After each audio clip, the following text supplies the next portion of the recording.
Boa noite a todos, sejam bem-vindos, né? Boa noite, boa tarde, bom dia, depende de onde você está e em que momento você vai assistir. Sejam muito bem-vindos. Hoje a gente está aqui no podcast da Bíblia falando aí sobre Hebreus, capítulos 8 e 9. Tem muita coisa importante, interessante para a gente conversar. E hoje a gente está aqui com o Jonatas e com o Saião. Tudo bem? Boa noite. Boa noite a todos. Bem-vindos à nossa live aí. Isso aqui é despencar na hora certa. Saião já chegou com os pneus tudo rodando já. Boa noite também, aí aproveitando na deixa, sejam muito bem-vindos ao nosso podcast e que seja um momento aí de aprendizado, né, para todos nós, essa carta tão importante que é a Carta aos Hebreus. Isso aí, Saião quer dar mais um oi aí, respirado. Bom, bem-vindos todos aqui, né? Nós estamos dando uma atenção especial e a gente sabe, né, que uma das dificuldades assim maiores que todo mundo tem quando vai ler a Bíblia é exatamente observar que o conhecimento específico de Deus era uma realidade conhecida só no Israel antigo, né? E com a vinda da expansão do Evangelho de Cristo, isso passa a ser conhecido por tantas nações, né? E, além disso, você tem o que a gente chama, né, daquilo que envolve a antiga aliança e a nova aliança. E como é que a gente lida com isso? Hebreus é parte da resposta do Novo Testamento para isso, por isso é muito importante a gente estar sintonizado e entendendo isso. Mas vamos lá, vamos adiante aí para olharmos hoje aí os capítulos 8 e 9, né? Vamos lá. Eu acho que vocês já falaram bastante da questão do sumo sacerdote, né? Ligado à questão, à linhagem de Melquisedeque. Então, nos capítulos anteriores a gente fala sobre isso. E agora a gente entra agora realmente nessa discussão do que é uma nova aliança, né? E ele começa assim, o capítulo 8. O mais importante do que estamos tratando é que temos um sumo sacerdote como esse, o qual se assentou à direita do trono da majestade nos céus e serve no santuário, no verdadeiro tabernáculo que o Senhor erigiu e não o homem. Isso é muito interessante a gente pensar aqui, que é esse. Será que esse sumo sacerdote, né, ele fala sobre trono da majestade nos céus, e ele fala que esse sumo sacerdote, que é Jesus, serve no santuário e que é um verdadeiro tabernáculo. Será que a gente está entendendo bem? Esse tabernáculo é no céu? Como é que é isso? Vai ter um novo tabernáculo aqui ou é no céu? Jesus está lá servindo. Como é que é isso? A gente não está entendendo muito bem aqui. Jonatas, Saião, pode nos ajudar aí?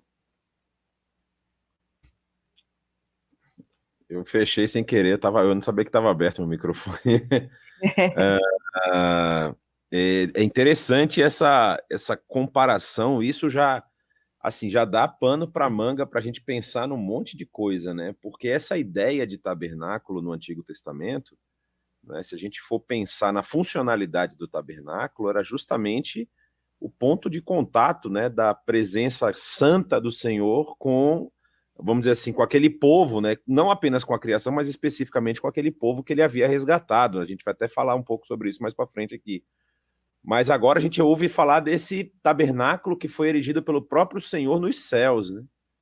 E isso a gente fica imaginando o que significa isso, o que quer dizer. Ou seja, talvez esse tabernáculo, e aí vem a minha grande capacidade especulativa aqui, talvez esse tabernáculo signifique justamente o que está sendo preparado para vamos dizer assim, o dia do Senhor, o dia final, não o dia do Senhor, que é o dia dentro da história da Bíblia, aquele dia de julgamento e de colocar todas as coisas no seu devido lugar, mas assim, para essa convivência, ou seja, Deus ele já está preparando para nós uma forma de conviver conosco nessa vida futura, né? Nesse pós-morte. E aí, esse tabernáculo, de acordo com o que a gente vê nesse início do capítulo 8, no versículos 1 e 2, e também no versículo 3, mostra que esse sumo sacerdote que nós falamos na semana passada, ali no capítulo 6 e 7, que é de uma ordem diferente da ordem de Levi, não é? Ele não vem da ordem da tribo de Levi, mas ele vem esse sacerdócio específico de Melquisedeque, que é uma imagem, é uma figura que apresenta um sacerdócio que é instituído pelo próprio Deus, vamos dizer assim, né? Um sacerdócio, não que o outro não fosse, o Saião explicou isso na semana passada, mas que não passa por aquele corpo de regras que havia sido passado para Moisés.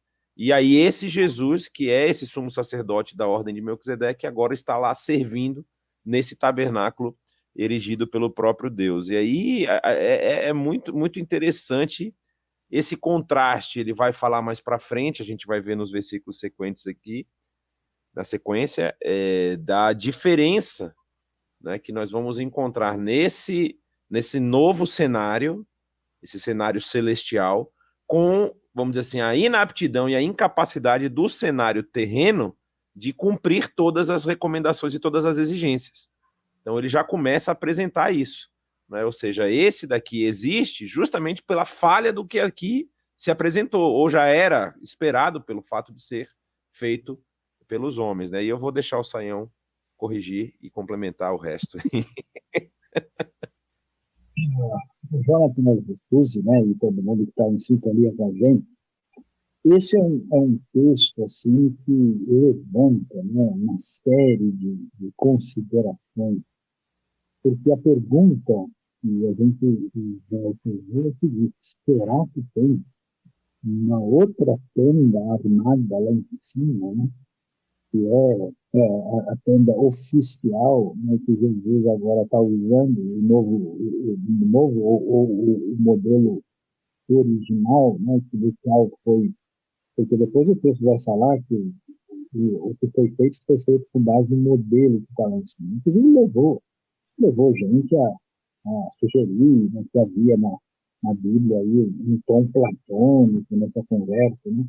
Então, a discussão que se levanta é se nós estamos fazendo aqui, o autor está fazendo em Hebreus uma descrição assim, ontológica essencial, ou se ele está falando de uma realidade que precisa ser representada pelos elementos que são compreensíveis para aqueles que ouvem dentro desse ambiente hebreu, né? Porque o que fica claro é que o argumento geral de Hebreus é: olha, pessoal, não é possível que toda a plenitude da ação redentiva divina pudesse caber na representação do sagrado na tenda no deserto com os sacrifícios de animais. Então fica claro que isso apontava para uma realidade superior. Nós estamos falando dos deuses do céu, Deus que é o Senhor do universo. Então, o que nós temos aqui é uma espécie, entre aspas, de maquete, né, de uma realidade maior. Agora, essa maquete ela é mais do perfil teológico de significado, ou ela é de perfil arquitetônico? Essa é a questão.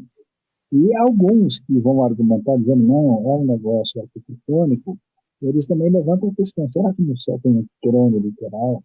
Será que Deus se assenta no trono? Ou isso tudo é figura da ação e do viver, existir divino nessa dimensão superior da qual nós vamos desfrutar e que nós só podemos ter acesso metaforicamente?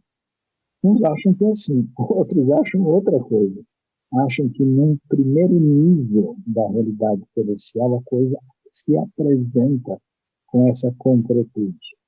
E no nível acima dessa realidade, Deus existe fora do tempo e do espaço e é inacessível às suas criaturas.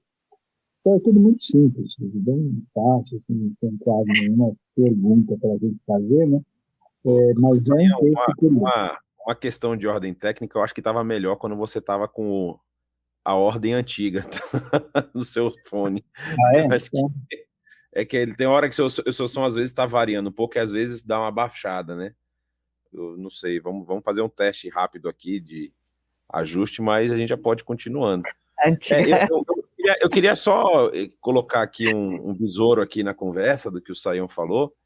Assim, se a gente for pensar, como é que eu posso dizer assim, na questão fenomenológica, né? É óbvio que para ele fazer uma imagem daquilo que é intangível, é até esperado que ele utilize coisas tangíveis, né? Eu acho que faz muito sentido essa ideia de que toda essa visão que ele está apresentando, ela é uma visão, vamos dizer assim, não é a melhor palavra, mas assim, uma visão teórica do que estaria lá, mas ele está querendo dizer justamente dessa relação de discrepância, eu acho. Assim, eu acho que é uma coisa bem... Ou seja, aqui nós temos uma coisa que nem se compara com o que vai ser lá, né? Ou seja, aqui nós temos todo esse sistema, mas lá o sistema já está pronto, já seja... E ele pega esse gancho que o Sayão falou, né, que o texto lá de Êxodo, capítulo 25, se eu não me engano, acho que é Êxodo 25, que aí Deus vira para Moisés e fala assim, você vai fazer exatamente como eu vou te mostrar, né? Então isso talvez suscite aí, não, então Moisés viu uma maquete do que, ouviu a imagem do que Deus quis mostrar, mas realmente é bem interessante pensar, né, que ele, para apresentar isso para esse povo, utilizando, olha, nós temos todo esse sistema com sacrificial, na época tínhamos o tabernáculo, hoje temos o templo, temos o sacerdote, e tudo isso nem se compara com o que já ocorreu através de Cristo e que está acontecendo lá diante, né, diante do trono da majestade lá, como diz o texto da NVI. Né? Êxodo 25:40, né? Exatamente isso. É bem interessante pensar, porque a gente, olhando um pouquinho mais para frente, ele vai falar justamente dessa diferença, né? Do que ele quer dizer, aquilo que é uma maquete ou modelo, né? Do que foi feito. Ele fala, todo sumo sacerdote é constituído para apresentar ofertas e sacrifícios. E por isso era necessário que também este tivesse algo a oferecer. Então fala de Jesus agora como esse sumo sacerdote, né, que ele tinha algo a oferecer e é ele mesmo, né, na verdade, aqui está falando sobre, lembra que a gente, só lembrando o pessoal, a gente está falando, Hebreus traz essa questão do que é melhor, né, do que está acima, é superior. Então, tudo que está em Jesus é superior a tudo que existiu, então, seja lei, seja aliança, seja, né, o sacerdote, uma sacerdote. Então ele vai falar sobre isso e agora chega nessa questão. Mas é muito interessante como ele vai tratar, porque a questão da oferta que é oferecida de uma vez por todas, que não tem comparação ao que era feito antigamente, né?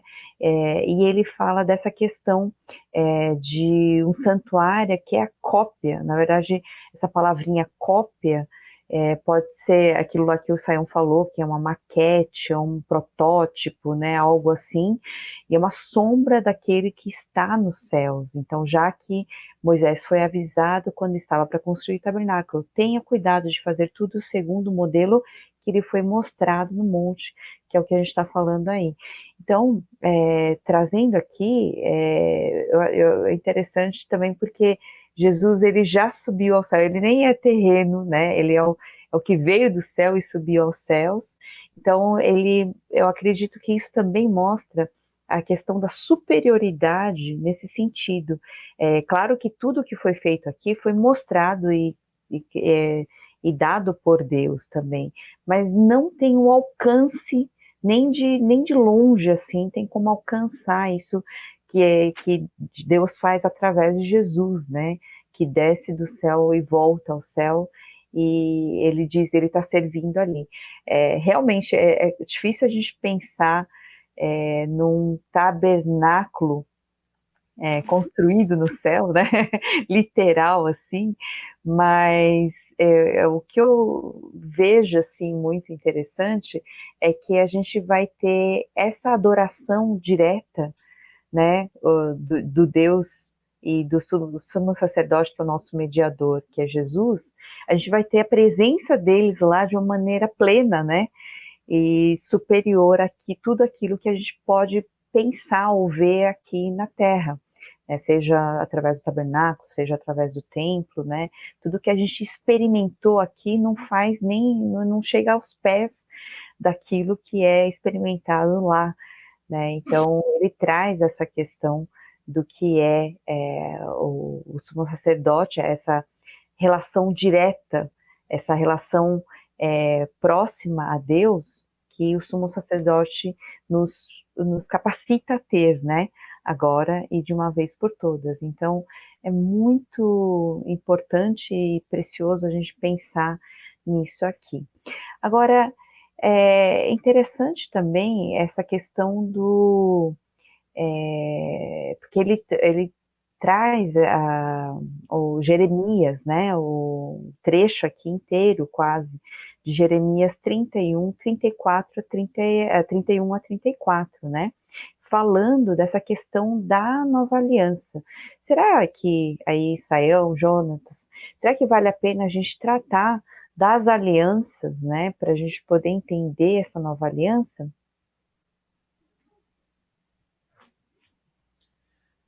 Eu estava lendo esse texto, e aí voltei lá também em Jeremias, e eu acho interessante, assim, essa ideia que a gente tem, né, de que quando a gente está falando em Hebreus, e a gente já vem falando isso nos últimos capítulos, né, quando ele está fazendo justamente essa comparação desde da questão do sacerdócio, e agora ele vai falar exatamente da aliança, não é? A gente lembra que no Antigo Testamento a gente tem lá pelo menos eu não vou chutar o número aqui, mas o que eu me lembro de cabeça, você tem uma aliança muito importante, muito firme de Deus com Abraão. Aí depois, com Moisés, ele renova essa aliança, inclusive. A gente vai ver também com Davi, no final da vida de Davi, lá no período em que Davi estava enfrentando até uma bonança, Deus fala com ele que Davi tinha o desejo de construir um templo ao Senhor, e aquela conversa lá que está em 2 Samuel, perdão. Mas tem um outro marco de aliança, que não é uma aliança em si, mas é uma promessa, que a gente lembra lá da interação de Adão e Eva e a serpente, quando Deus traz no capítulo 3 de Gênesis, aquela afirmação de que haveria aquele que esmagaria a cabeça da serpente. Então, assim, quando a gente fala de aliança, a gente vai lembrar de Abraão, que é a aliança da paternidade de uma grande nação, e de que através dessa família de Abraão, todas as famílias da terra seriam abençoadas. Mas parece, de uma certa forma, que é uma aliança temporal, vamos dizer assim, né? Vamos dizer assim, as famílias da terra serão abençoadas através de você e da sua descendência, mas não aponta, pelo menos eu não consigo me lembrar aqui agora, não aponta para esse caráter perene e eterno dessa aliança que ele está apresentando aqui em Hebreus, que é essa aliança nova, que ele está tratando como uma nova aliança em Cristo Jesus.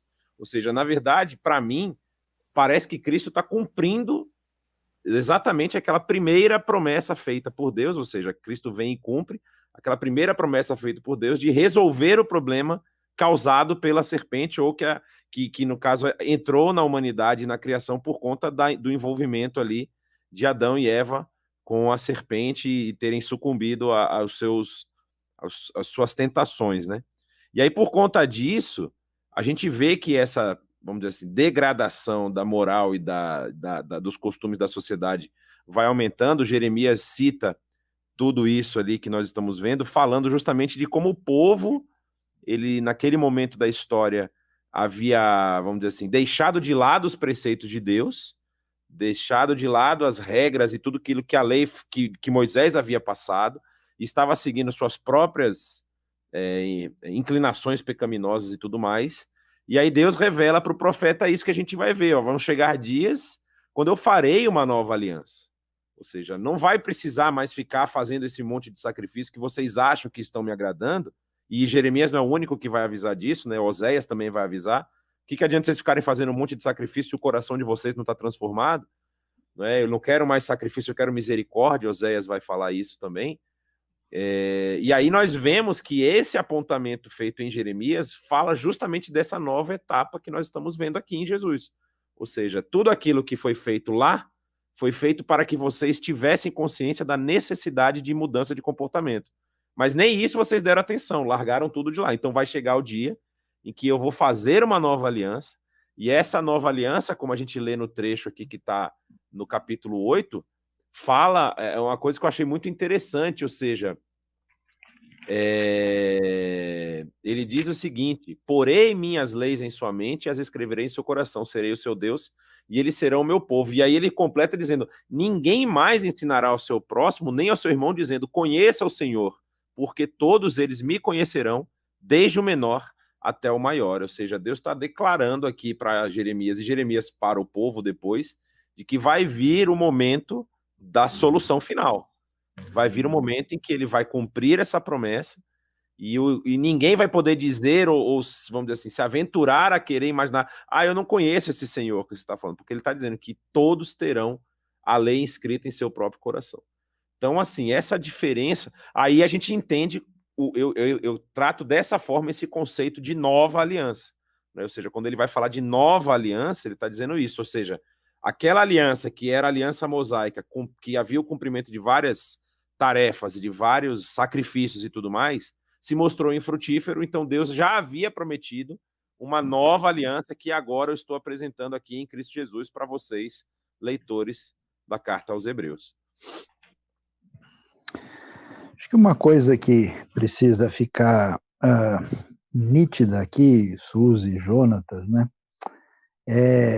Quando a gente faz essa distinção, o Antigo Testamento, o Novo Testamento, Velha Aliança, Nova Aliança, a gente pode imaginar que você está fazendo uma transição heterogênea, que você está saindo de uma coisa que não tem nada a ver, que você enterra, e agora surgiu um negócio completamente novo, que não tem qualquer ligação.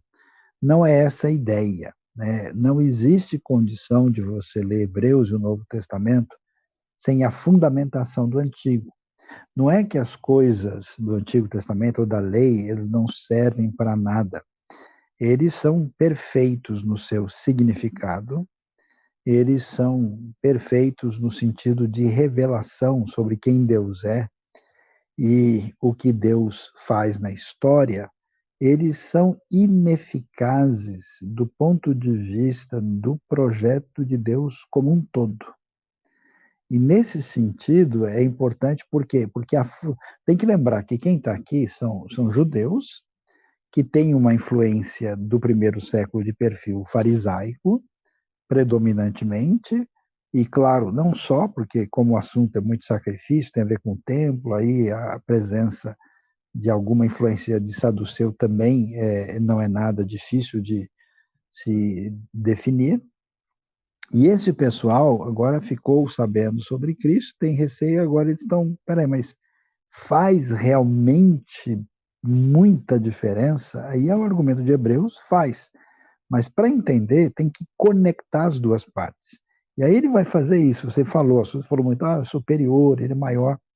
Mas é maior, aí que está, né? Porque não só o tabernáculo perfeito não é aquele lá, não é a aliança que vocês conhecem definitiva em todos os seus aspectos, e o mediador é diferente. O mediador que precisa existir em cada aliança, vai dizer o verso 6 agora, o mediador, Jesus, é superior ao mediador Moisés.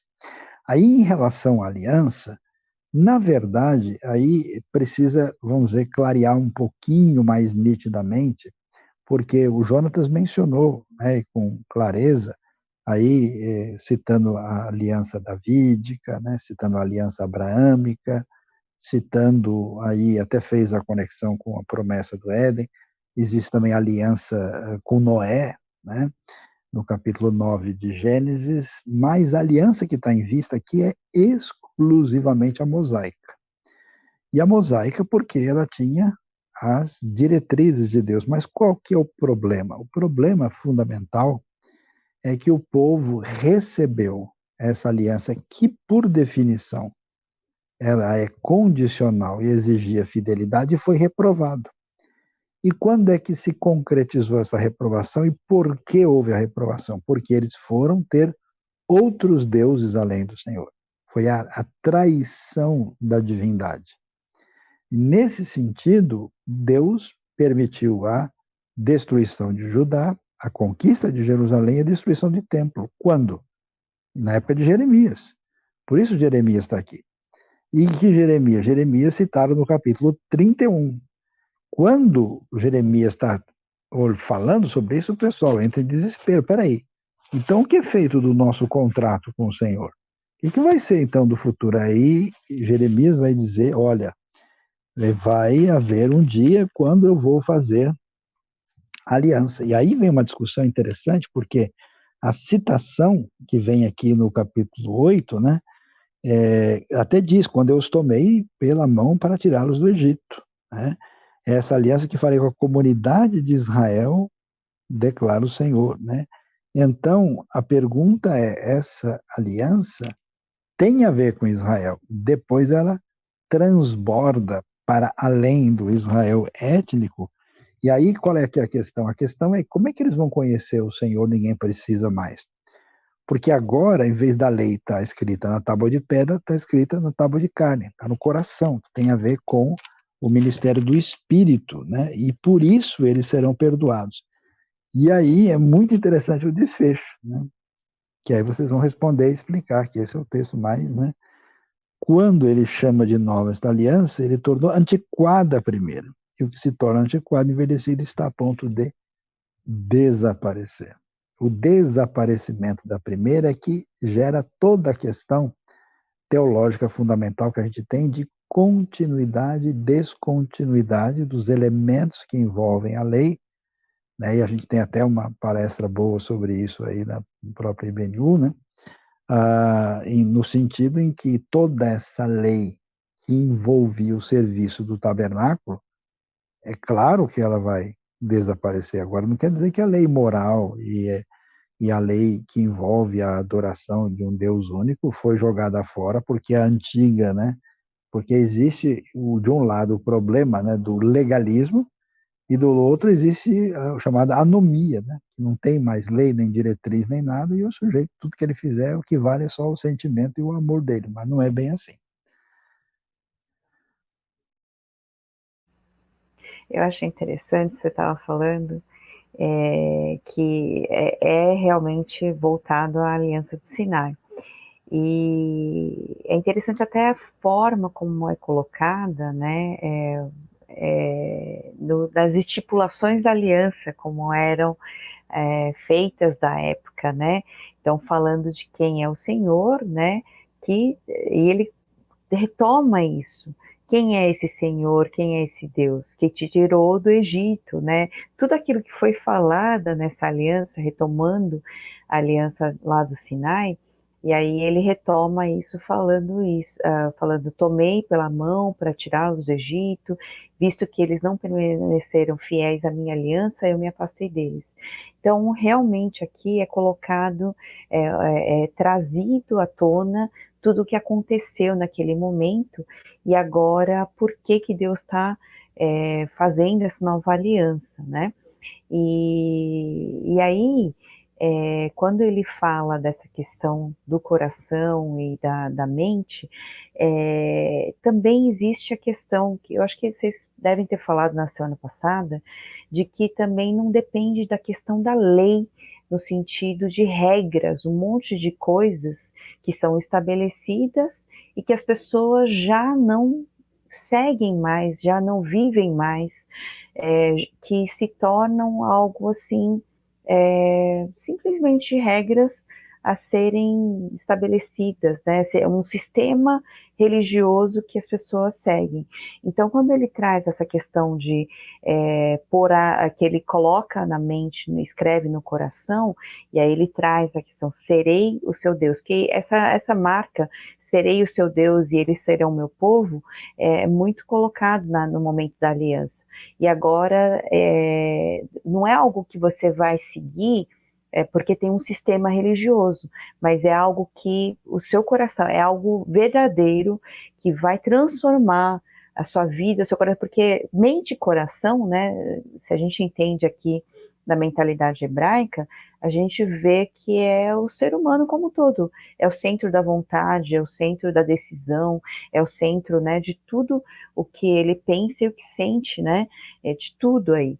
Então, tudo isso é colocado ali é colocado as palavras de Deus, né, e aí há uma transformação da mente e do coração, né, para que aí é um estabelecimento de uma aliança muito mais profunda, muito mais completamente transformador, porque não é algo externo, né? Agora é algo que há uma transformação interna, uma transformação real, né? Através desse Cristo que é o sumo sacerdote.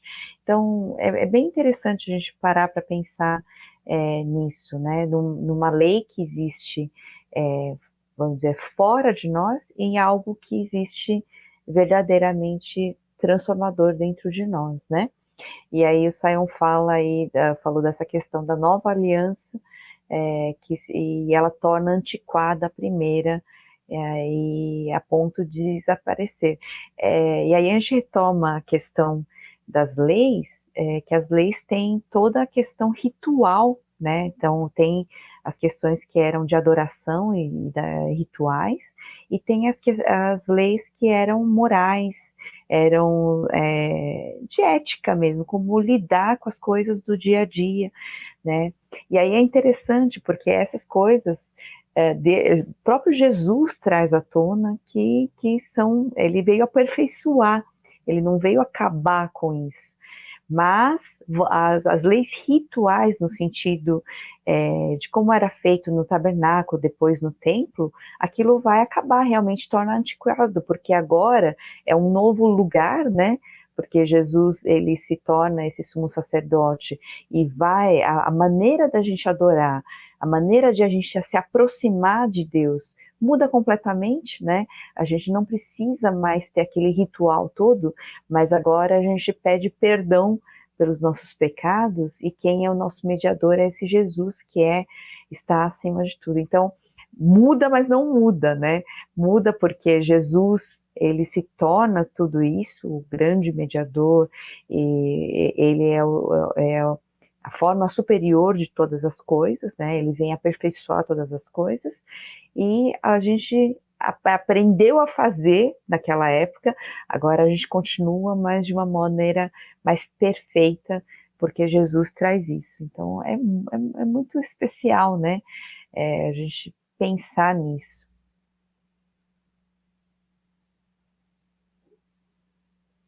Jonatas quer falar um pouquinho mais sobre essa questão eu acho que é interessante quando você estava falando isso, a gente tem que lembrar, eu acho que o ponto que você colocou aí é muito, muito relevante, né? Ele até trata dessa questão, né, que o sumo sacerdote, como ele é constituído para apresentar ofertas e sacrifícios, a gente está falando aqui na carta como um todo de como é que a gente pode dizer, de um esclarecimento para esses leitores dessa nova realidade. E aí a gente imagina o que pode ter suscitado a escrita dessa carta. Que informações, né? Paulo tinha muito disso, o apóstolo Paulo tinha muito disso, que escrevia cartas para responder questionamentos das igrejas que ele ou havia fundado ou que chegaram até ele, né?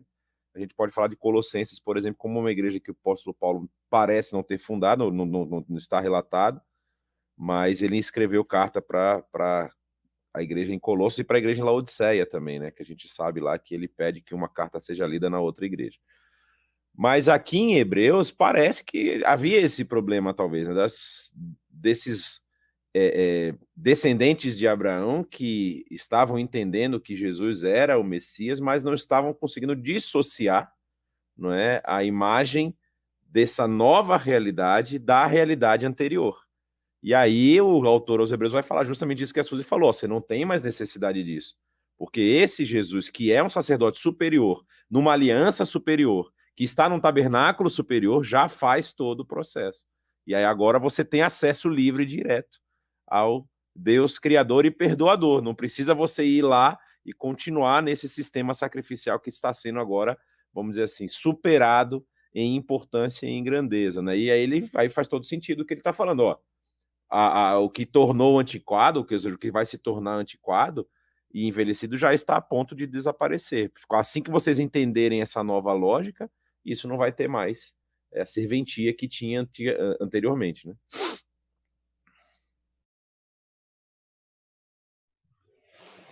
Perfeito, né? É a ideia de que aquilo tinha um papel a cumprir na história redentiva, didático e que está presente em Cristo agora, e como o Messias que tem função sacerdotal, né? Mas vamos lá, Suzy, que capítulo 9 tem bastante coisa ainda para a turma aí se divertir com a gente. Com certeza, com certeza. E eu acho muito legal porque ele está falando para os judeus, né? E eles conhecem exatamente o que era o tabernáculo, o que era essa forma de adoração, né? E tudo isso. Mas ele repete, é como se ele falasse, vocês lembram como é que era aí na primeira aliança? Tinha regras, lembram-se? Que para adoração e também um santuário terreno, aí ele vai falar sobre como é que era tudo, como é que era o lugar santo, o lugar santíssimo, o santo dos santos, né? O que tinha lá, acima da arca tinha os querubins, né? Isso é muito interessante aí. Ele fala, e ainda ele fala assim, a respeito dessas coisas, não cabe agora falar detalhadamente, mas o que eu quero tocar, que assunto eu quero falar para vocês é justamente sobre esse santo lugar, o lugar santo, né, do tabernáculo, e que o sumo sacerdote entrava uma vez por ano, o lugar santíssimo, aliás, né, e ele não podia entrar lá sem apresentar um sacrifício. Aí fala justamente por ele mesmo, ele tinha os próprios pecados e tinha que apresentar isso. Aí agora, isso não acontece dessa forma. Então, é interessante, eu achei interessante a maneira como ele trata aqui e está falando com os judeus, relembrando tudo isso, né, que a gente falou um pouco aqui, de como era esse tabernáculo, até para poder falar do próprio Jesus que vem trazer essa nova aliança, né? Então, o que você pode falar, Jonathan, sobre essa maneira dele apresentar, sobre toda a forma dos adoradores, né? E que, por exemplo, as ofertas não podiam, sacrifícios não podiam dar ao adorador uma consciência perfeitamente limpa, né? Então... Você mencionou na última fala essa questão que eu acho que é justamente a sequência desse ponto aqui, né? Ou seja, essa adoração e essa purificação, ela poderia, não deveria. Eu sempre falo isso quando eu dou aula sobre, por exemplo, templo e tabernáculo, essas coisas, e eu fico perguntando, gente, vocês acham que era simplesmente o pagamento de uma conta? Você chegava lá, tô devendo para Deus e vou pagar aqui com um cabrito? A ideia era de que a sua consciência ficaria assim, pesada. Esse cabrito, essa ovelha, essa oferta que eu estou sacrificando aqui, principalmente essa oferta de holocausto, né, que queimavam tudo, deveria me causar, vamos dizer assim, um constrangimento, ou seja, eu cometi uma falha que levou à morte desse animal. Então a ideia aqui, que eu achei bastante interessante essa descrição que ele apresenta, né, ele primeiro demonstra uma pessoa que conhecia o sistema, né, que conhecia como é que funcionava. Claro que isso também não era algo que era tão estranho assim para quem era da comunidade judaica, era óbvio que ele saberia como é que funcionava, o que tinha em cada uma das partes do templo e tudo mais. Isso era comum ser ensinado. E aí apresenta um detalhe muito interessante, essa questão de que só entrava no lugar santo, ou seja, no Santo dos Santos, o sumo sacerdote, uma vez por ano, e ainda assim precisava apresentar um sacrifício por si antes e pelo povo. Ou seja, se ele apresentasse um sacrifício só pelo povo, mas ele não apresentasse por si, ele estava achado em falta, seria eliminado. E aí, no caso, que a gente vai ver, aí nós temos uma diferença muito grande. Porque Cristo, ele é o sacrifício e ele não precisa apresentar um sacrifício por si, porque ele não possui falhas. Então, ele já se apresenta de uma forma diferente do sumo sacerdote. E aí, essa realidade, ela aponta justamente para essa diferença, essa distância das duas manifestações, vamos dizer assim, de culto a Deus, ou seja, Cristo ali sendo o sacrifício perfeito e o sacerdote sempre com sacrifícios imperfeitos, ou seja, ele nunca conseguiria, através dessa forma sacrificial, chegar a um momento em que, pronto, conseguimos limpar e redimir todos, porque eu não conseguia fazer isso da forma como ele tinha sido, como funcionava o processo sacrificial, né?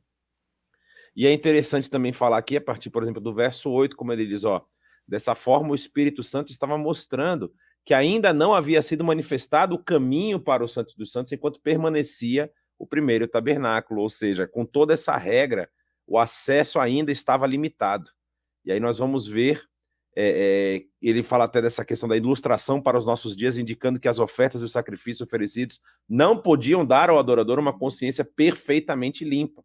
Ou seja, o adorador ainda assim não poderia ter acesso ao Santo dos Santos, porque havia uma prescrição da lei. Ou seja, o adorador não estava apto a entrar no Santo dos Santos. Somente aquela pessoa, naquele momento do ano, e depois de ter feito toda essa oferta, vamos dizer assim, de purificação. E aí a gente vê essa diferença. A gente vai ver isso, mas eu não quero adiantar muito o texto aqui, mas aí o salto que vai dar em Cristo, né? Esse salto que acaba, vamos dizer assim, com todas essas possíveis não, determinadas limitações do adorador, e aí apresenta para a gente essa nossa realidade. Eu acho que isso que era interessante. A gente não consegue voltar no tempo para conversar com uma pessoa da época para tentar entender o que a pessoa pensava de si mesma. Você acha que depois de você ter feito todo o processo sacrificial, você está ok agora perante Deus? Como é que a pessoa se sentia, né? E aí a gente vê que na nossa realidade, trazendo isso para o que a gente vive, a gente é meio assim, não é? Eu duvido, assim, eu tenho certeza, duvido não, eu tenho certeza de que não há uma pessoa sequer que ache que assim, que conhece a realidade do evangelho, que conhece isso que está expresso na Bíblia, que vai dizer assim, não, eu consigo, por meus próprios méritos, chegar a estar ok com Deus, resolver todas as minhas pendências com Ele. Se a pessoa entendeu o evangelho, entendeu o que Deus quis mostrar ao longo da história do Antigo Testamento e como foi apresentado Cristo como esse mediador agora dessa nova aliança, ela vai conseguir perceber que sem esse sacrifício de Cristo, ela nunca conseguiria chegar a Deus por conta da sua própria incapacidade de se tornar 100% puro. E só conseguimos isso através de Cristo Jesus. É bastante curioso que a gente tem aqui, Suzy e Jonatas, porque a descrição do tabernáculo aqui, ela não é exata. Ela está modificada, né?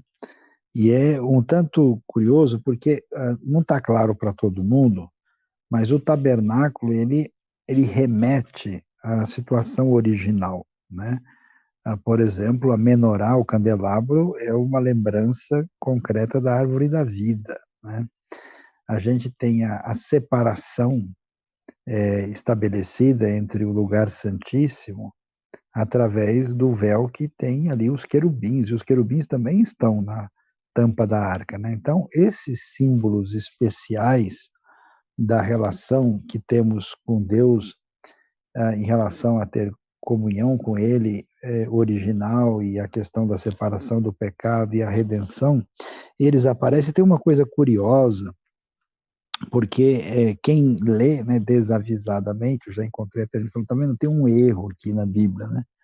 Porque diz que nós temos o lugar santo, Hebreus 9:2, onde estão o candelabro, que é a menorá, a mesa, né, e os pães da presença. Por trás do segundo véu havia a parte chamada Santo dos Santos, onde se encontrava o altar de ouro para o incenso e a Arca da Aliança totalmente revestida de ouro. A arca feita de madeira de acácia revestida de ouro, na verdade, na descrição aqui, o altar do incenso, que tinha cerca de 90 centímetros de altura por 45 por 45 centímetros, ele ficava no lugar santo, perto do véu, ele foi colocado para dentro. E aí é curioso, né, que a intenção do autor é ou associar isso com a Arca da Aliança, dizendo que, olha, nós temos uma ligação do incenso, daquilo que é oferecido a Deus, se aproximando do lugar santíssimo, ou fazendo intencionalmente uma mudança de cenário para fazer referência ao fato de Cristo ter atravessado o véu. E por causa no sentido, olha, antes, né, aquilo que subia como incenso, oração, adoração, agora está lá dentro. E é uma possibilidade nessa discussão que aparece aqui, e ele dá os detalhes, né, e traz os símbolos mais fortes, fala do querubim, fala da arca, fala inclusive do vaso de ouro que continha o maná, né, e vai nessa direção para mostrar que com todo esse simbolismo isso era imperfeito, e agora a gente vem para perceber tudo isso de maneira completa e concreta na pessoa de Cristo, mostrando que isso envolvia uma purificação real, no sentido de fazer isso diante de Deus, e além disso, fazer uma purificação que envolve isso que vocês estavam comentando sobre a questão da consciência. Né? E aí ele vai prosseguir, né? Vai entrar no assunto do sangue, né? De Cristo como sangue, e faz a relação, né? De que, assim como não dá para entender a obra da redenção limitada à tenda do deserto, né? Com todos os rituais, e é impossível que o sangue de touros e de bodes realmente venham limpar pecados, né? E então, Cristo sendo o mediador dessa nova aliança, ele sim vai ter condições, e aí fala da importância do sangue e faz referência a isso. Mas tem uma coisa aqui, não sei se vocês já viram isso, que é um negócio que deixa a gente de cabelo em pé, né? Que é o verso 23, né? Portanto, era necessário que as cópias das coisas que estão nos céus fossem purificadas com esses sacrifícios, mas as próprias coisas celestiais com sacrifícios superiores, pois Cristo não entrou em santuário feito por homens, uma simples representação do verdadeiro, ele entrou nos céus para agora se apresentar de Deus, diante de Deus em nosso favor. Né? Então, essa história da purificação das coisas que estão nos céus, para que elas fossem purificadas com sacrifícios superiores, é que é curioso, né? E olha, não sei se alguém já deu uma resposta completa sobre isso, né? Uma possibilidade é que, assim, a dimensão para esses hebreus entenderem disso é tão extraordinário que esse sacrifício ele atinge até a realidade dos céus, abrindo um caminho de purificação que vai além da consciência, é para estar realmente diante da presença de Deus purificado. E a outra questão é que, às vezes, por exemplo, céus na Bíblia nem sempre tem uma ideia de algo que envolve, vamos dizer, a plenitude da celestialidade, né? No dia em que os filhos de Deus foram comparecer perante o Senhor, veio Satanás no meio deles. Então, existe uma ideia de céus onde está o ambiente do mundo espiritual, né?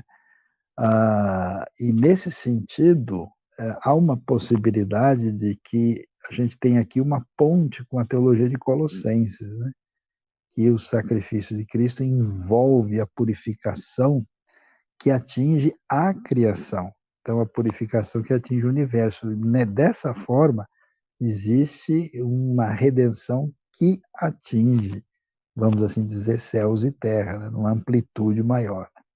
Mas eu achei interessante, curioso, e para a gente ver a magnitude, porque isso é importante, porque as pessoas pensam em Cristo, muitos religiosos que eu conheço, pensam em Cristo assim, ou de maneira meramente psicológica, né? Olha, agora eu tenho paz, né? Porque eu estou sentindo bem, porque agora eu estou com Cristo, né? Ou pensam em Cristo do ponto de vista de uma salvação meramente ou limitadamente espiritual e metafísica, né? Então agora eu criei, né? Jesus está no meu coração e eu vou morar no céu, sem ter uma perspectiva da dimensão, da amplitude do que significa essa redenção completa da criação, que a gente vai ter, e nós temos, agora eu vou usar a linguagem de Hebreus, né? Sombras, vislumbres dela aqui nesse ambiente de purificação. É muito interessante. É interessante porque em Coríntios ainda fala que a gente vê como no espelho. E quando a gente entende o que era o espelho da época, era pavoroso, que não enxerga nada. É uma panela bem asseada, né? E aqui não fala nem disso, né? Não é nem espelho, aqui é uma sombra, é algo assim, assim, muito pequeno, né? Muito inatingível, né? Do que a gente está comparando aqui, né? Então, se a gente pensa que a gente está vivendo isso, né? Uma sombra, como você falou, e como aqui aparece uma maquete, uma cópia, algo assim, é algo muito pequeno em relação àquilo que a gente pode esperar. E como não ter esperança diante disso, né? E eu acho que eu me coloco um pouco diante, assim, como se fosse o judeu ali, ouvindo, né, e lendo isso. É impressionante, eu sei o que era antigamente, e aquilo tudo era maravilhoso para mim, né, pensando nas leis, na aliança que Deus fez, em tudo que a gente tinha acesso, porque é maravilhoso se a gente pensar. Para quem nunca teve acesso a um Deus, como Deus abriu caminho para que as pessoas tivessem acesso a Ele, para que eles pudessem viver de alguma forma com a presença de Deus ali, e revelando, se mostrando a eles, isso é maravilhoso demais. Mas eu me colocando diante dessas pessoas, né, junto com essas pessoas, ouvindo essa palavra de Hebreus, é de cair para trás, né? Porque como assim aquilo que eu já via era uma realidade maravilhosa, e agora a gente tem um vislumbre daquilo que é impensável, inimaginável, que Hebreus traz aqui através de Cristo. É o que você falou, realmente, a gente imagina algo muito pequeno, né, quando a gente pensa na salvação, na redenção e tudo isso, mas é algo muito maior, e essa esperança que a gente pode ter, isso vamos trazer para a vida real, né? Não é algo que só está acontecendo ali para os hebreus. Se a gente entende aquilo que Cristo fez por nós e o que nós temos com essa proximidade, com essa possibilidade de ir diante de Deus, cada um de nós, irmos diante de Deus, nos aproximarmos e termos a presença dele hoje em nós, através do Espírito Santo, é algo assim, né, incrível. A gente não tem nem palavras para pensar, falar sobre isso, né? E nisso eu acho que a gente tem pouca esperança. A gente não consegue entender, não consegue crer, não consegue viver isso no nosso dia a dia. Se a gente entendesse só um pouquinho dessa realidade, a gente creria num Deus muito maior, a gente viveria com muita esperança, né? E a gente não ficaria tão frustrado com as dificuldades que a gente enfrenta no nosso dia a dia, que às vezes são tão, diante dessa realidade, são tão pequenas, né? Não que não sejam reais e não sejam válidas, mas diante dessa realidade são tão pequenas e a gente se frustra e desiste muito fácil, né, de Deus e da crença, né, da fé em Cristo, às vezes por coisas pequenas, né?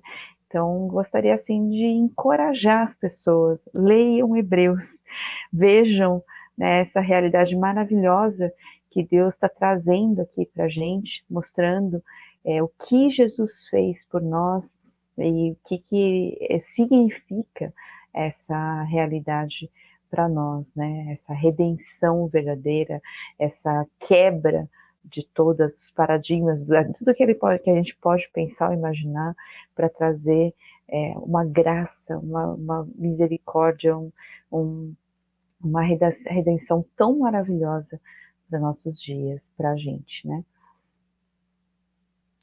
Mas prosseguindo um pouquinho, né? Assim, o Sayão já falou aí bem para frente, mas queria só lembrar, voltando um pouquinho só no versículo 10, né? Diz que tudo isso que era apresentado eram apenas prescrições que tratavam de comida e bebida e de várias cerimônias de purificação com água. Essas ordenanças exteriores foram impostas até o tempo da nova ordem. Na nova ordem, quando Cristo vem trazer aquela, né, trazer a marca no coração, né, trazer essa lei, essa nova aliança marcada no coração e na mente, né? E aí, lá na frente, fala sobre a questão do sangue, e se fosse assim, lá no versículo 26, Cristo precisaria sofrer várias vezes, né? Dessa questão do que era feito, dependendo do que era feito naquela época, ele precisaria sofrer várias vezes, mas desde o começo do mundo. Mas agora, ele apareceu uma vez por todas, no fim dos tempos, para aniquilar o pecado diante do sacrifício de si mesmo. Então, essa questão do sacrifício de uma vez por todas, queria que a gente pudesse falar um pouquinho sobre isso, Jonatas, Sayão, como isso traz algo completamente diferente, completamente... assim, como isso é tão importante para a gente entender do que era feito, né, como eram feitos esses sacrifícios e daquilo que Jesus fez uma única vez para tirar os pecados. Acho que esse final desse capítulo 9, ele esclarece um pouco até o final do capítulo 8 que a gente viu, né? Quando diz lá que essa nova aliança que tornou antiquada a primeira, e aí ela vai desaparecer, isso parece até que como se fosse uma nota de rodapé. Vamos dizer assim, eu estou dizendo que vai aparecer por conta disso aqui, ó. Ou seja, você tem um sacrifício que é maior que todos os sacrifícios que poderiam ser apresentados. Então, assim, o Sayão mencionou a questão lá do verso 23 e os outros até o 26, ou seja, esse sacrifício de Cristo, ele não é apenas nessa esfera psicológica, mas ele é, vamos dizer assim, completo, né? Ele indica para essa necessidade de purificação completa para do ser humano, ou seja, da criação, para estar diante do seu Criador. E aí ele vai completar o capítulo falando justamente disso, ou seja, não adianta a gente ficar tentando comparar os dois, porque o sacrifício de Cristo é tão superior que ele não precisa se apresentar o tempo todo, né? E aí ele utiliza como essa questão aí de condicional, né? Se assim fosse, ele precisaria sofrer muitas vezes desde o começo do mundo. Mas agora ele apareceu uma vez por todas, no fim dos tempos, para aniquilar o pecado mediante o sacrifício de si mesmo. Ou seja, o poder dele é tamanho que o seu sacrifício aniquila o poder do pecado.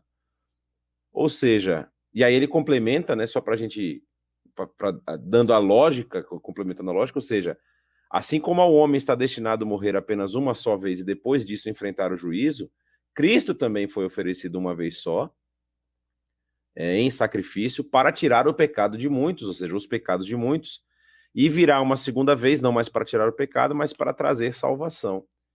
Ou seja, esse sacrifício de Cristo, ele é tão superior que ele não precisa ser repetido, ele não precisa de um complemento, ele é o sacrifício que elimina o poder do pecado, e aí ele vai demonstrar, depois ele já vem demonstrando isso no texto, e nós vamos também ver de outros escritos do Novo Testamento, que ao pecador basta reconhecer a sua limitação e depositar a sua fé nesse sacrifício.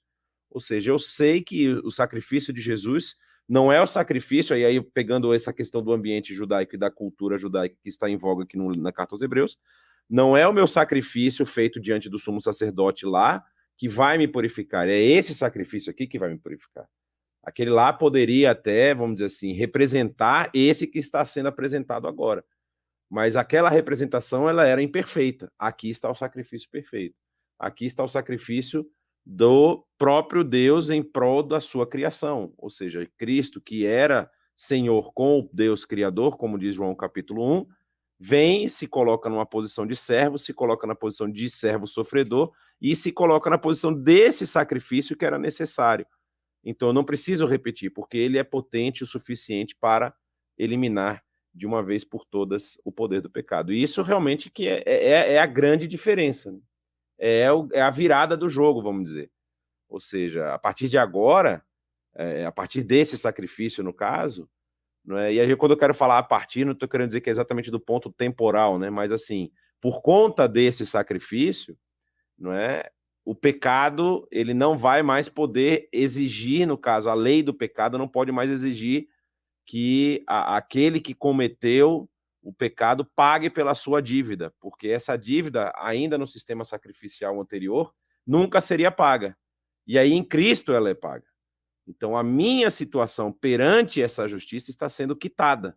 Ou seja, eu não tenho mais pecado, e é óbvio que isso não me dá agora o direito de viver dissolutamente e libertinamente, né? O próprio texto do apóstolo Paulo na carta aos Romanos vai dizer isso, né? Ou seja, a gente não tem uma liberdade do pecado para poder pecar mais. Não, agora a gente tem a liberdade do pecado para ter consciência de que qual era o poder que o pecado tinha sobre nós. E nós fomos libertos desse poder e agora temos que viver de acordo com os ensinamentos desse que nos libertou. Então, a mudança de chave, ela é gigantesca. A gente tem agora uma nova realidade para aqueles que estavam, vamos dizer assim, ainda esperando que a antiga aliança, que a antiga forma sacrificial os libertasse.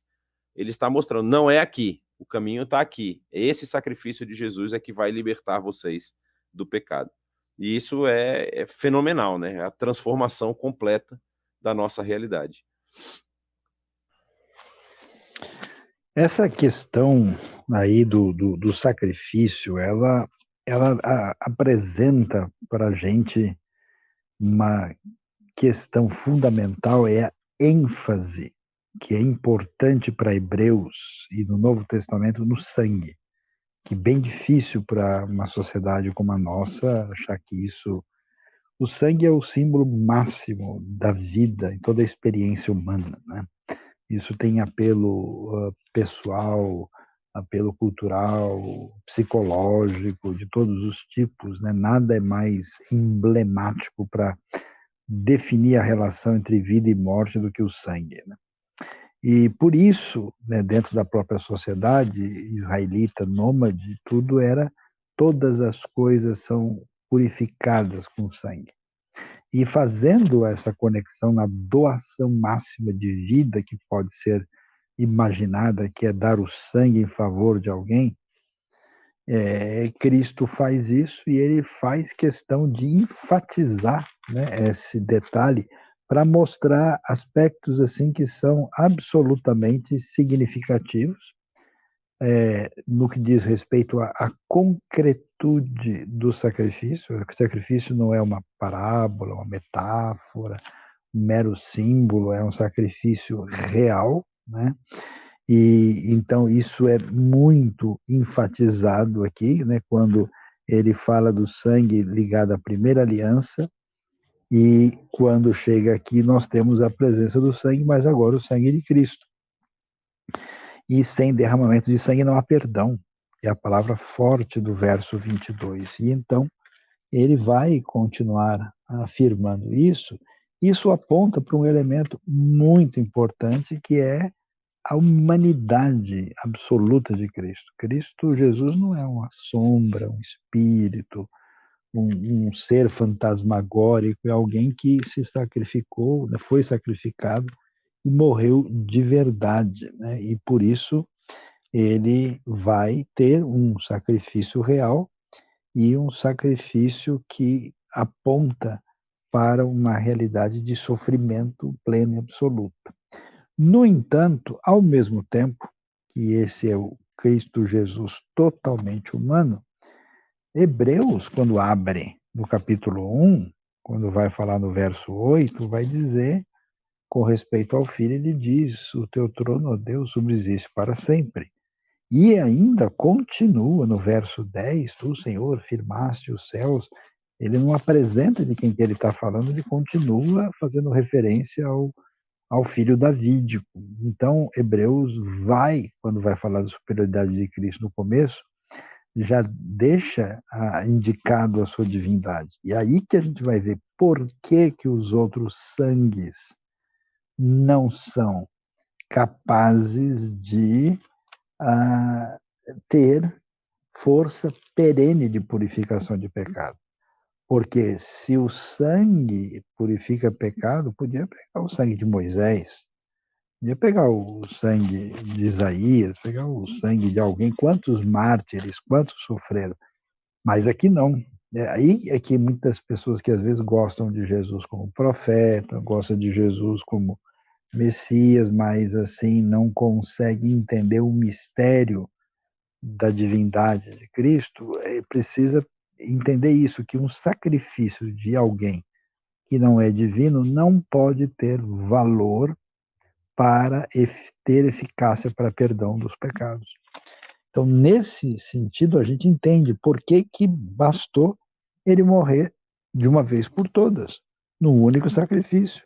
Então, isso coloca em xeque também, e coloca fim ao ritualismo que você tem na primeira aliança, né? Que é um problema porque muitas comunidades hoje mesmo, dentro da cristandade, se tornam agora, trocam, né? De rito, né?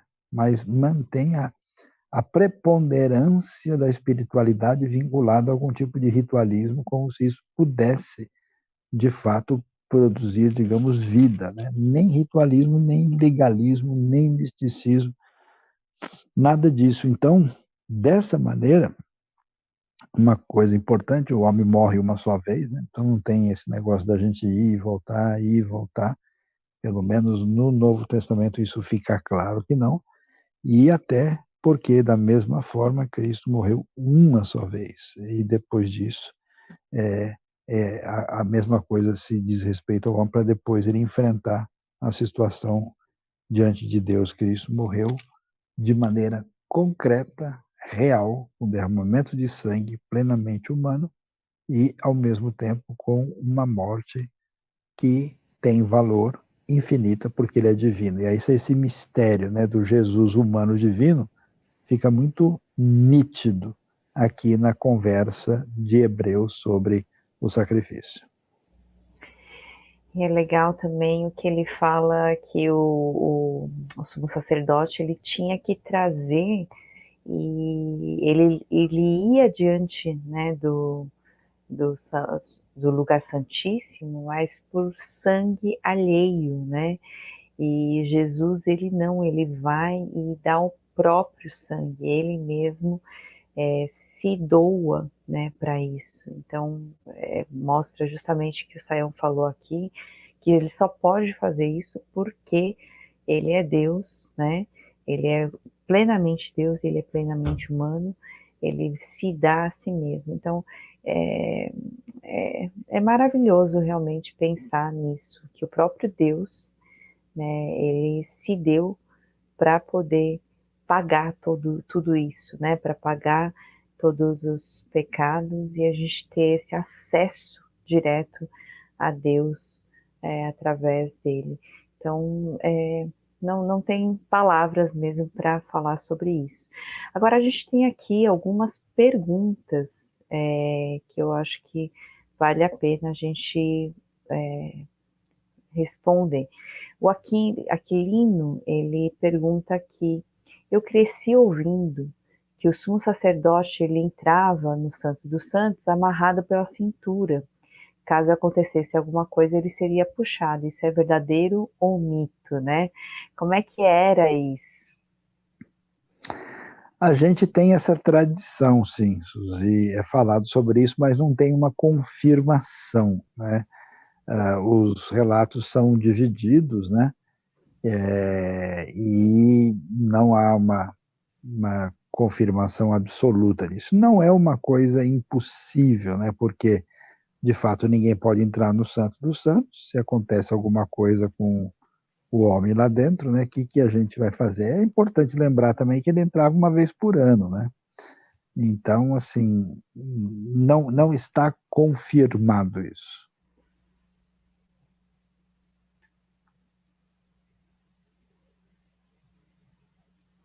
Temos mais perguntas, Jonatas?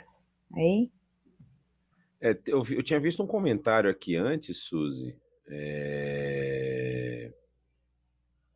Aqui, foi do Rafael Braga, esse aqui, ó. Quanto à salvação, o que aconteceu com os que morreram em pecado sem tempo para a expiação feita pelo sacerdote? Será que ele está falando do sacerdote anteriormente? Antigo, né? Eu acho que é o anterior, né?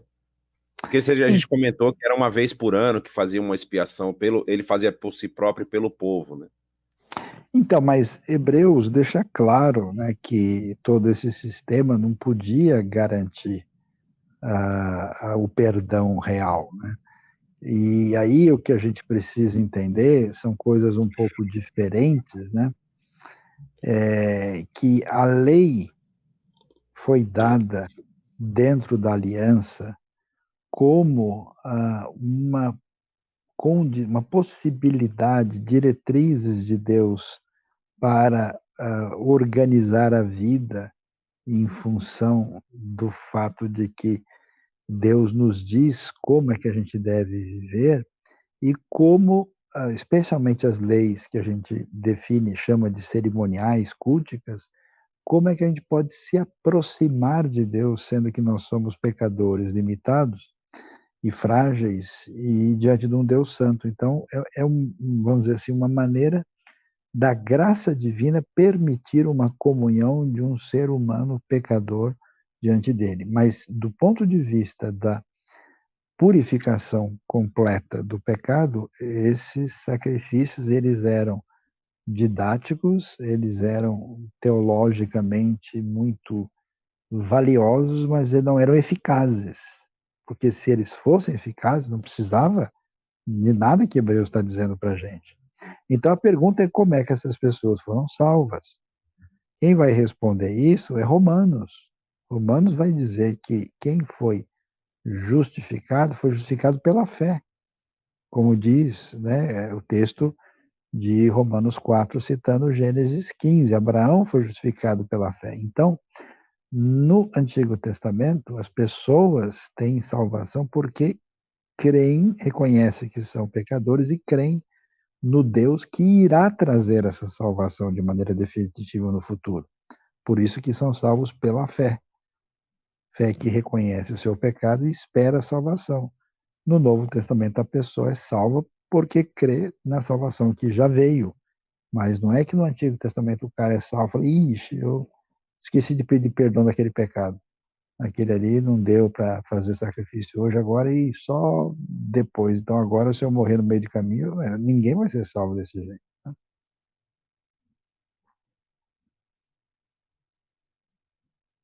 Tá mudo. Tá mudo. É muito interessante a gente falar, o pessoal poder assistir aí o podcast de Romanos também, né? Então, já que a gente está falando disso. O Ivanildo aqui pergunta, Sayão, sobre essa questão do sacrifício, do sangue divino, da suficiência de Cristo, porque é falado aqui em Hebreus. Será que tem alguma possibilidade nos nossos tempos de algum movimento gnóstico da mesma força assim que a gente viu lá no primeiro século? Com certeza. Nós temos vários movimentos religiosos de perfil gnóstico, né? Os movimentos gnósticos, eles acabam tendo um perfil de que algumas pessoas têm uma iluminação mística ou espiritual diferenciada, ou até mesmo intelectual, e essas pessoas são espiritualmente elevadas a partir de uma ascese feita com base na sua própria espiritualidade, entre aspas, desenvolvida, né? Então nós temos diversos, tem até grupos mesmo que se chamam mesmo de grupos que praticam a gnose, né? Então temos movimentos análogos, sim, e que são diferentes do reconhecimento de Cristo Jesus como Salvador e como Senhor, como divino humano, e não tem uma ideia de salvação pela graça e pela fé no sacrifício único de Cristo. Então nós tem, eu diria que um perfil gnóstico mais místico e outro menos místico, mas nós temos sim. É uma outra pergunta que apareceu um pouco antes, né? Foi lá em cima, na verdade. Acho que a gente estava falando da questão do que é citado lá em Jeremias. Aí o Paulo pergunta, né? Se essa questão da lei escrita em seu coração mostra e ou confirma que nós somos salvos pela graça ou condenados por nossas escolhas erradas. A questão da lei escrita no coração, que aparece aí, vai aparecer um pouquinho mais na frente, em Hebreus 10, aparece em 1 Coríntios, ela tem o seguinte raciocínio. O ser humano, né, por causa da sua condição pecaminosa, nunca foi o forte dele atender, obedecer à lei divina. A lei divina sempre exigiu um esforço. A tradição hebraica, desde o princípio, fala de uma coisa chamada Yetzer Hara, inclinação para o mal, frase que aparece pela primeira vez lá em Gênesis 6. Né? E diante disso, todo mandamento é praticado, vamos dizer, com base numa espécie de solicitação externa. E como Deus sempre ordenou e falou, e o povo nunca atendeu, porque a coisa não tinha eco interno de atender as exigências que tinham na aliança.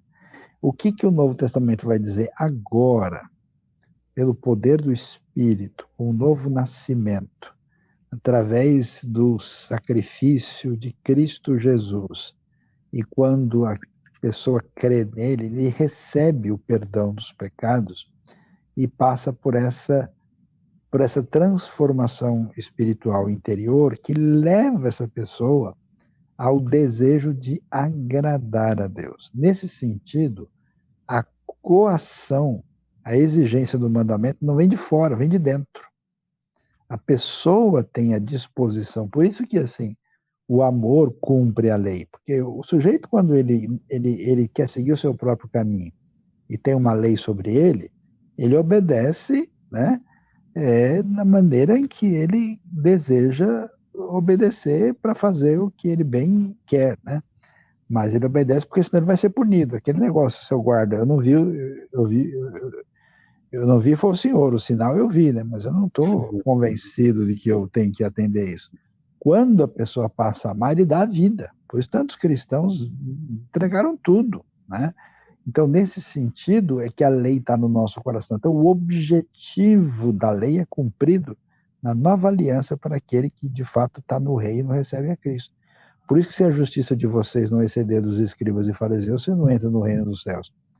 Porque tem a ver com a lei implantada no coração, com esse desejo de agradar e de fazer a vontade de Deus. Nesse sentido, né, é que a coisa aparece em Hebreus e no Novo Testamento de modo geral. Tem aqui só uma perguntinha do José Silva. É possível que Jó tenha vivido num tempo anterior às leis mosaicas, né? Uma vez que ele mesmo oferecia o sacrifício? Pois é, Jó é um grande mistério, né? Difícil da gente saber, né? Porque Jó vivia na terra de Uz. E a terra de Uz não é em Israel, né? É provavelmente numa região onde hoje estaria ali entre a Jordânia, Iraque, do lado de lá, alguma coisa entre a Península Arábica e a Mesopotâmia, né? E a história de Jó evoca um ambiente de perfil patriarcal, mas a teologia é muito elaborada, né? É muito assim.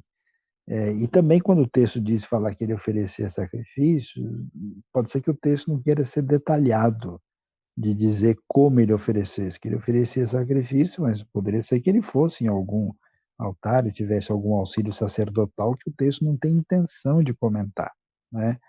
Então, assim, eu não acredito que a história de Jó seja anterior ao Pentateuco, apesar de muita gente achar, porque o que ele discute teologicamente ali é bem aprofundado, digamos, e leva em conta uma justiça retributiva que é decorrente da maneira como o Pentateuco trata a lei e a aliança. Bom, eu acho que a gente já está assim, bem avançado, né? Mas é isso. Deus abençoe muito e continuem com a gente, que a gente ainda tem muito para conversar aí nos próximos capítulos de Hebreus. E, assim, eu acho que cada capítulo é tão denso, né? Na verdade, daria muito mais.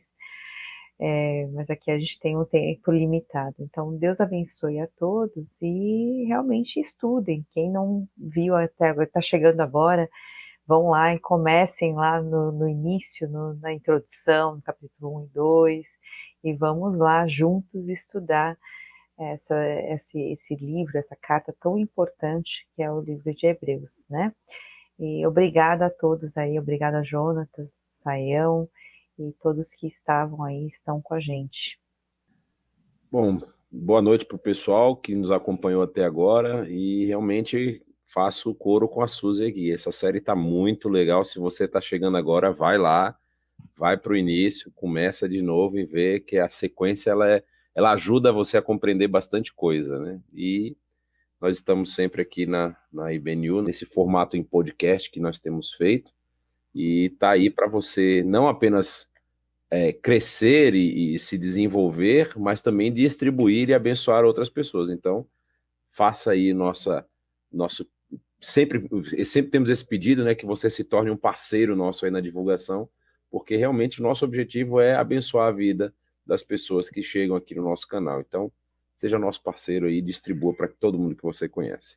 Muito obrigado aí pela participação de todos. Me desculpa aqui que eu, por causa das atividades, cheguei um pouco depois, né?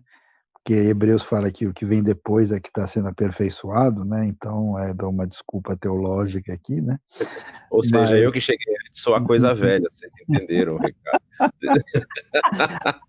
Mas na prática, você sabe que a coisa velha que tem aqui sou eu mesmo, né? Então, mas é um prazer grande ter você com a gente, sintonia com a IBNU, e Deus abençoe a todos. Boa noite, um grande abraço aí e até a próxima oportunidade.